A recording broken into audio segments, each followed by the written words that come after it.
Well, it's a little overcast here today in Idaho, and we've had a little rain, but I'm glad you're here, and I'm excited about the study we've started.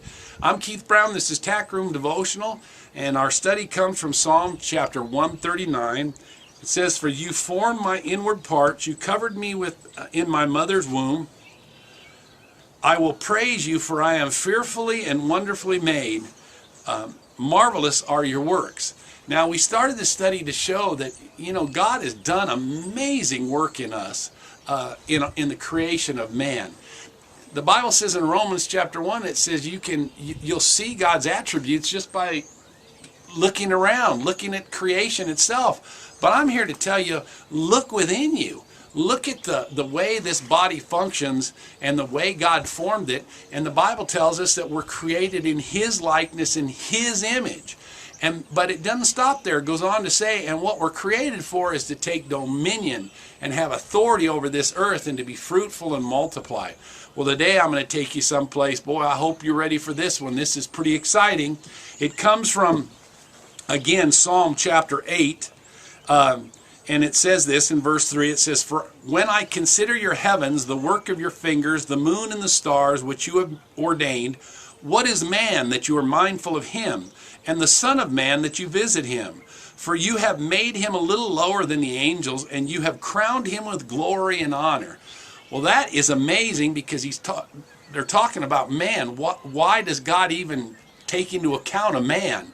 Well, because we are fearfully and wonderfully made, and God knows that. But you probably wonder who is asking this question. David wrote the psalm, but when we look at it, we find out that it's not David that's asking this, it's an angel. How do I know that? Go to Hebrews chapter 2, and we'll start with verse 5. It says, "For he has not put the world to come of which we speak in subjection to angels." Now, speaking that God hasn't done this. God has not put the world to come of which we speak in subjection to angels. But one testified in a certain place, saying, and then this is what they say. Now, when it says one testified, it's speaking of an angel.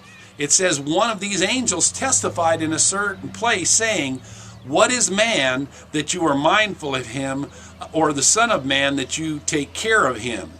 You have made him a little lower than the angels. You have crowned him with glory and honor and set him over the works of your hands.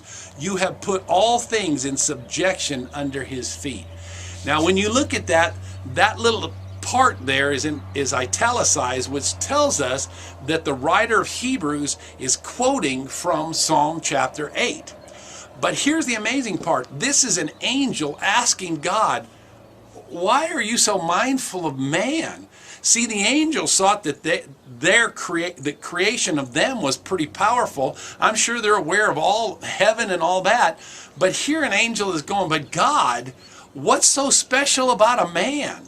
And he's asking that. Well, God recognized and understood, I've created man to take dominion over this earth. I've created man in my likeness and my image. I've created man to be fruitful and multiply. I've created man for this special thing. He is a special being. Now, you need to understand that. You need to know that. If the angels need to know it, you and I do too. God is fearfully and wonderfully made you, and you're made for a purpose. You're not just some happenstance that happened. Hey, I'm Keith Brown. This is Tack Room Devotional. Pray that God would richly bless you as you diligently seek Him and serve Him.